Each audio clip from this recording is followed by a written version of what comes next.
Hello. Welcome to my 31st October.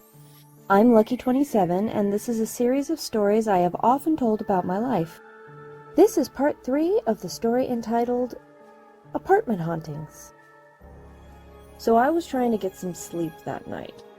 I had the bedroom door open because my husband was in the living room for some reason, and while I watched, the bathroom door opened and I saw a black haze form around this chest of drawers / armoire that my grandfather had built for my sister and I when we were babies, and this was in the corner of the room next to that door. So I got up, closed the bathroom door, and brought my husband in for bed. We were sleeping when we heard a scratching on our bedroom window, and the bathroom door opened itself again. At first we thought that the scratching was a tree next to the building, scratching against the side of the window, but when I got up to go check, my husband very sternly told me not to look out the window. Now, when my husband sternly tells me anything, that makes me become more aware of my surroundings. That's when I honed in on what he had just focused on. There was a creature outside. It was like a floating furry head that had razor-sharp teeth and long arms with sharp claws at the end of it. At least that's how it wanted to look to us. We both saw it in our mind's eye the same way. I told him that I saw something that looked like a cross between Animal and Sweetums from the Muppets. But it was just a head and arms. And it was scratching along the side of the house, trying to get in. That was, I think, the first time I used what I now call my light shield to surround the house. We could not let that thing in. We felt like it would burrow down inside of a person and try and use depression and suicidal thoughts to get stronger. It was not getting it. My husband felt that I could keep it out, but he still didn't want me trying to sleep when I was alone in the bedroom, hence needing my mom to help cleanse. After he left for work, though, I felt someone else with me, protecting me. I knew the energy, as I had felt it many times before during different problems I had experienced through my life. But it'd been a while since I'd actually felt it, and I didn't know who it was. And then I remembered one of my clients telling me that she had found out her spirit guide's name by throwing up Scrabble pieces into the air. But I didn't own Scrabble. I did, however, have these letter cards that had come with my work journal. At the time, I think I had about 3 full sets. So I punched out every letter, put them all into a pile, and told whomever it was that was watching over me to use the cards to tell me what to call them by letting the letters it didn't want to use fall on the floor, and the letters it did want to use fall onto the couch, and I threw them up in the air. 3 letters came down, X, Y, and Z. I tried again, and the same 3 letters came down. I was stumped at first, then I remembered something from my childhood. There were pieces of paper that my mom had, and they were stuck in books and in photo albums, and I just find them all over the place. And they had little riddles written all over them. My favorite had been one that had gone like this. I figured it out when I was about 9 or so, as too wise you are, too wise you be, too wise you are, too wise for me. These 3 letters made me think of that. The person who had written that riddle had 3 letters in the shortened version of their first name, and he had died when I was 2 years old. I took those 3 letters that were on the couch and wrote 1 letter of his shortened name on each one. And then I addressed him, telling him that if this was in fact him, that I was going to throw the letters up again, and he should have those 3 specific letters come back down. Now, like I said, I had 3 sets of the entire alphabet, so there were 3 X's, 3 Y's, and 3 Z's in the pile. So I shoveled the heck out of that pile. But when I threw them up again, those were the only 3 ones to fall on the couch. I'll admit I was so touched that I cried. It also could have been because I was very tired, but still. When my mom came over, I opened the door to her scanning the area with her gifts. I think she was probably aware that he was there too, but her MamaBear instinct was in full swing and she was ready for battle. And I waited a little bit until she had done her scanning and I calmed her down and I explained everything that had happened with my friend coming over and the bad juju and about what we had gone through that night. And then I asked her to look at the letters that were on the couch and tell me what her first thought was.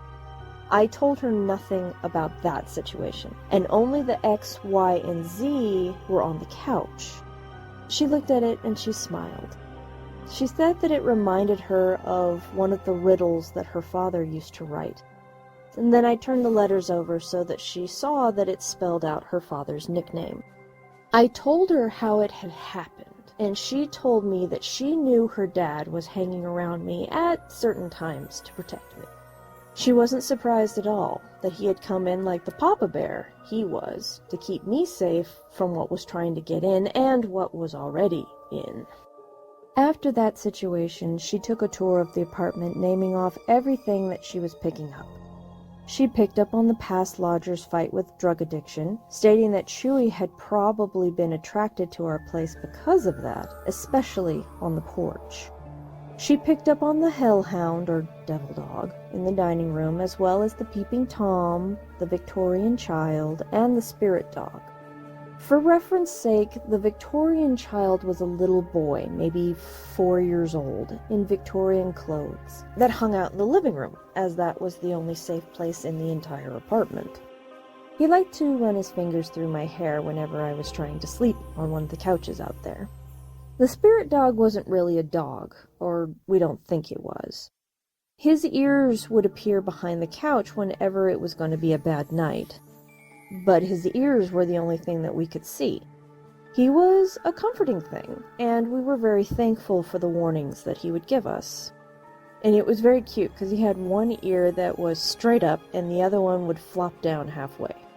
I figured him to be some kind of sheepdog, probably. But when she got to our bedroom, she went straight for the dresser. She knew that it had been the dresser that her father had built for my sister and I, but that wasn't the reason she went for it.